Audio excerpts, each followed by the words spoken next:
अस्सलाम वालेकुम एवरीवन, मैं हूं मोहम्मद तलहा और आप लोग देख रहे हैं तलाश फेस अकेडमी। आज फर्स्ट डे के लेक्चर की बारी है और फर्स्ट डे के लेक्चर में आज हम लोग कवर करने वाले हैं chapter number 9, nature of light का एक बहुत ही इंपॉर्टेंट टॉपिक। सबसे बेसिक कॉन्सेप्ट है concept of wave front and Huygens principal.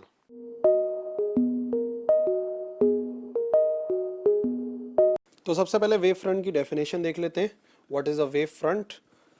Okay, तो whenever a wave passes through a certain medium, जब भी कोई वेव किसी मीडियम से पास करती है तो उसके जो पार्टिकल होते हैं, उस मीडियम के जो पार्टिकल होते हैं वो एग्जीक्यूट करना शुरू हो जाते हैं सिंपल हार्मोनिक मोशन। ठीक है ना, ये बात तो हमने स्टडी करी है ट्रांसवर्स वेव में भी और लॉन्गिट्यूडनल वेव में भी, कि जब भी कोई भी वेव पास करती है किसी मीडियम से तो पार्टिकल्स वाइब्रेट करते हैं, चाहे वो ट्रांसवर्स वेव में परपेंडिकुलर करें, चाहे वो लॉन्गिट्यूडनल वेव में पैरेलल करें, लेकिन ये बात कन्फर्म है कि वो वाइब्रेट करते हैं। अच्छा, the focus of all the points in the medium, अगर हम फोकस बनाएं, एक स्ट्रेट लाइन बना लें उन तमाम पॉइंट्स को ज्वाइन करके उस मीडियम की, जो कि सेम फेज ऑफ वाइब्रेशन में हो, जो वाइब्रेशन के सेम फेज में हो, फेज कहते हैं पार्ट को, यानी कि सेम पार्ट में हो। फॉर एग्जांपल अगर क्रस्ट में है, ट्रफ में है, कहाँ है, कौन से पॉइंट पर है, तो अगर उन तमाम पॉइंट्स का फोकस बनाया जाए तो उसे कहते हैं वेव फ्रंट। यानी कि एक ऐसी सरफेस जो कि हमें ऑब्टेन होती है उन तमाम पॉइंट्स को मिलाकर, जो कि सेम फेज ऑफ वाइब्रेशन में हो। मतलब कि अगर 10 वेव हैं तो 10 वेव के सेम फेज ऑफ वाइब्रेशन वाले पॉइंट्स को अगर ज्वाइन करेंगे तो एक सरफेस बनेगी और वही सरफेस कहलाती है वेव फ्रंट। किस तरीके से, एग्जाम्पल के जरिए देखते हैं।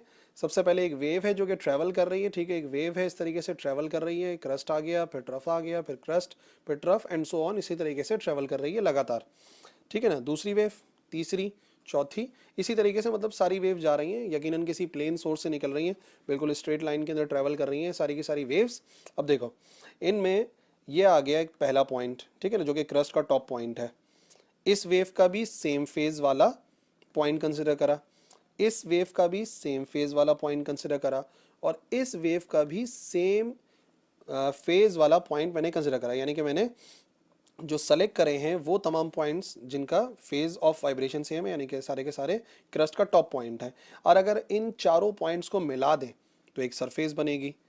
ये जो सरफेस रेड कलर की लाइन नजर आ रही है, दरअसल ये वेव फ्रंट है, क्योंकि ये मैंने बनाई है बाय ज्वाइनिंग 4 पॉइंट्स, 4 पॉइंट्स को मैंने ज्वाइन करा डिफरेंट वेव्स के, जो कि सेम फेज ऑफ वाइब्रेशन के अंदर है। और फॉर एग्जांपल पहले क्रस्ट को किया था तो वेव फ्रंट और भी हो सकती हैं, दूसरे के लिए हो सकती है। ठीक है, दूसरे क्रस्ट के टॉप पॉइंट, तीसरे क्रस्ट के टॉप पॉइंट्स, चौथे क्रस्ट के, पांचवें के और छठे के। ठीक है, तो ये जो रेड से आपको लाइंस नजर आ रही हैं, रेड रेड लाइंस नजर आ रही हैं, ये है वेव फ्रंट्स। ठीक है, और इन स्पेसिफिकली अगर बताऊं तो ये प्लेन वेव फ्रंट है। ठीक है ना, अगर बिल्कुल किसी प्लेन सोर्स से निकल रही है और लाइट ट्रेवल कर रही है स्ट्रेट लाइन जैसे कि नजर आ रहा है, तो फिर जो वेव फ्रंट्स बनते हैं वो कहलाते हैं प्लेन वेव फ्रंट्स। बट बात यह कि सिर्फ वो क्रस्ट के टॉप पॉइंट्स को ज्वाइन करके नहीं हो सकता। ठीक है, अपनी आसानी के लिए हमने यहाँ पर ट्रफ के पॉइंट्स को भी ज्वाइन कर दिया। फॉर एग्जांपल पहला ट्रफ, दूसरा ट्रफ, तीसरा ट्रफ एंड चौथे ट्रफ को ज्वाइन करके एक स्ट्रेट लाइन बना ली, तो ये पहला वेव फ्रंट आ गया। ये दूसरे ट्रफ के पॉइंट्स को ज्वाइन करके दूसरा वेव फ्रंट, फिर तीसरा, फिर चौथा, फिर पांचवा और फिर छठा। तो ये जो ग्रीन लाइंस नज़र आ रही हैं ये भी वेव फ्रंट्स हैं, जो कि हमें मिली हैं जब हम लोगों ने क्रस्ट के जो बिल्कुल लास्ट पॉइंट है, टॉप वाला पॉइंट है, उसको हमने ज्वाइन कर दिया। ठीक है ना, तो अब सिर्फ कि ये जो आपको वो लाइंस नज़र आ रही हैं ये है कहलाती हैं प्लेन वेव फ्रंट्स। और ये वेव फ्रंट्स ज़रूरी नहीं है कि क्रस्ट की हो, ज़रूरी नहीं है कि ट्रफ की हो, बल्कि उन पॉइंट्स को ज्वाइन करना है जो कि सेम फेज ऑफ वाइब्रेशन में हो। तो हमारी आसानी के लिए या तो क्रस्ट होता है या तो ट्रफ होता है। बट दूसरी टाइप भी है वेव फ्रंट्स की। फॉर एग्जाम्पल एक सोर्स ऑफ लाइट है जिससे लाइट एमिट हो रही है, तो यकीनन फॉर एग्जाम्पल एक वेव ऐसे एमिट हो रही है, फिर 3 वेव्स ऐसे एमिट हो रही हैं और बाकी वेव्स ऐसे एमिट हो रही हैं, यानी कि सर्कुलर चारों तरफ जो है वो किसी भी सोर्स से लाइट एमिट हो रही है। तो अब अगर मैं ज्वाइन कर दूं, फॉर एग्जांपल ये पहले क्रस्ट, ये पहला क्रस्ट, इस वेव का पहला क्रस्ट, इस वेव का पहला, और इसी तरीके से बाकी तमाम वेव्स के पहले पहले क्रस्ट को ज्वाइन कर दिया। ठीक है, तो अब एक अगर मैं सरफेस बना लूं इन तमाम पॉइंट्स को ज्वाइन करके तो एक सर्कुलर बनेगी, यानी कि ये एक वेव फ्रंट है जो यहाँ पर सर्कुलर वेव फ्रंट कहलाती है।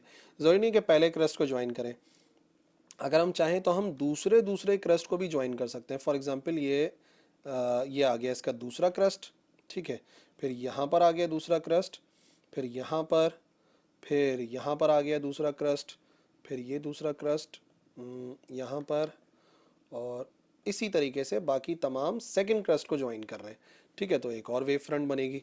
इसी तरीके से बाकी वेव फ्रंट्स भी बन सकती हैं। अब ये जो वेव फ्रंट्स आपको नज़र आ रही हैं जो कि रेड से मैंने बनाई हैं, ये कहलाती हैं सर्कुलर वेव फ्रंट्स, ठीक है जी। तो सर्कुलर वेव फ्रंट उस सोर्स के इर्द गिर्द बनेंगी जो कि हर तरफ जो है वो वेव को इमिट कर रहा है, जैसे कि अभी हमने दिखाया था यहाँ पर। तो ये मैं आपको बताऊं कि जो वेव फ्रंट्स का टॉपिक है ना, ये आपको बहुत फ़ायदा करने वाला है।